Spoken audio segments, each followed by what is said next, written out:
لە یەکێک لە یاریەکانی هەفتەی 19 خولی نایابی کوردستان و لەسەر یاریگەی فڕەنس و هەریری هەولێر پێشوازی لە برایەتی هاوشاری کرد. لە خولەکی 11 ئەمیر فەرحان بە ئەسیستی محەممەد هاوار برایەتی بە گۆڵ یەکەم لە یاریەکە پێشخست.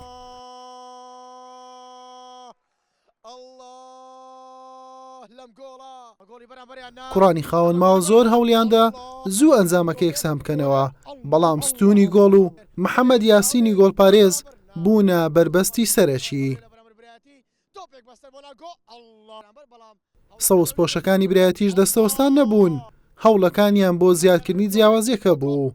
لە خولەکی 38 بە هەمان شێوازی گۆڵی یەکەم برایەتی بە گۆڵی دووەمیش گەیشت، محەممەد هاوار ئەسیستی کرد و ئەمیر فەرحانیش تۆماری کرد.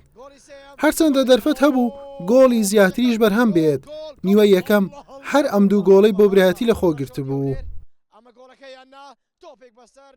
نیوەی دووەم دووبارە بە ڕکابەریەکی بەهێز دەستی پێکردەوە. لە خولەکی 63 محەممەد هاوار دوای دروستکردنی دوو گۆڵ توانی گۆڵێکیش تۆمار بکات و سەوز پۆشەکانی برایەتی بە گۆڵی سێم بگەێنێت.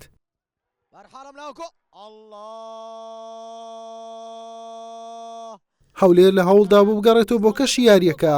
عەلی کاروان لە خولەکی 75 گۆڵێکی بۆ تۆمار کرد.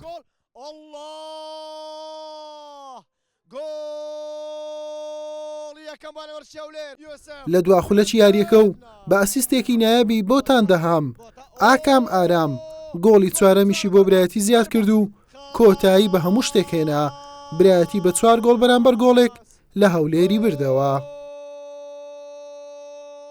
بەم سەرکەوتنە برایەتی بە کۆکردنەوە 26 خاڵ چووە خانەی چوارەمی ڕیزبەندی، هەولێریش بە 23 خاڵەکەی لە خانەی هەشتەم دەبیندرێت. حوسێن محەممەد کەناڵی پێام، هەولێر.